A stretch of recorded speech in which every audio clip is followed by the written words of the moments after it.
Bonjour et bienvenue sur BFM TV Saint-Grégoire. Aujourd'hui, une émission spéciale sur un fait avéré mais ignoré par les médias traditionnels. De récentes statistiques prouvent qu'un fossé se creuse dans l'égalité de l'accession au QI des Français. En effet, il semble que le QI, quotient intellectuel des Français, varie en fonction des conditions de leur confinement.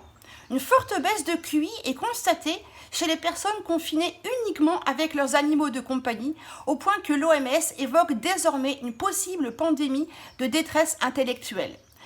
Une Grégorienne qui vit avec ses 3 chats confinés dans son HLM a accepté de témoigner.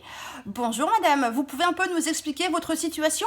Oui, bonjour, je suis donc Géraldine, j'habite au 2e dans mon HLM. Et en fait, je suis confinée avec mes 3 chats, Aya, Tsingy et Pralin, depuis 2 mois.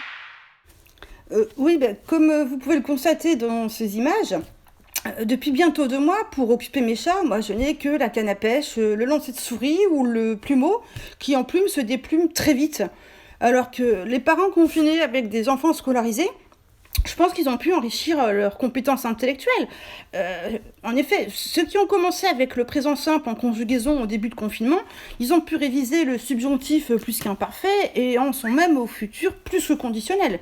En maths, ceux qui ont commencé avec l'addition, on peut dire qu'ils en sont au moins en division et pour certains, ils maîtrisent maintenant les logarithmes. Je suis sûre aussi que certains en ont profité pour réviser les verbes irréguliers en anglais et qu'ils connaissent de nouveau toutes les dates de l'histoire de France.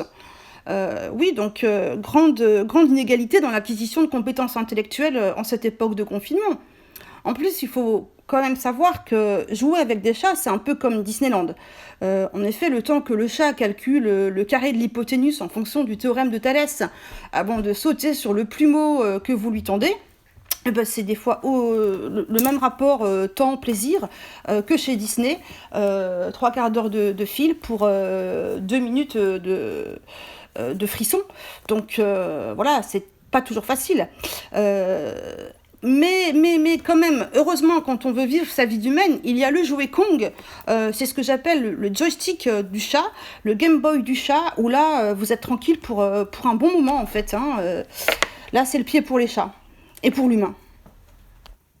D'accord. Et dans ces conditions donc de détresse intellectuelle, qu'attendez-vous de la part de l'État et du gouvernement? Oui, en fait, devant la mise à plat de mon QI, ce que j'attends du gouvernement, c'est très simple. Les écoles vont rouvrir et il semble que personne veut y renvoyer ses gamins. Donc il risque d'y avoir de la place. Donc moi, je voudrais une place en CM2. Voilà, je voudrais retourner à l'école. Je pense que ça doit être possible. Mais tout de même, il y a des avantages à être confiné avec ces animaux de compagnie, dites-moi. Oui, bien sûr, l'amour inconditionnel, l'amour éternel. En fait, moi, dès que je descends, ne serait-ce que 3 minutes descendre les poubelles en bas de chez moi, je suis attendue au retour comme une reine. Si je pars faire ma petite balade d'1 heure, c'est comme si j'étais partie 3 mois et là, c'est la fête.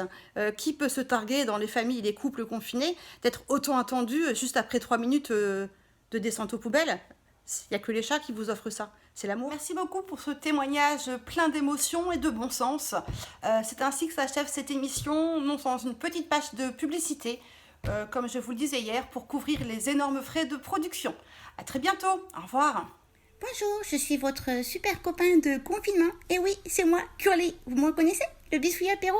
Donc ne m'oubliez pas pour vos visio apéro. Hein? Entre nous, la fête est plus belle.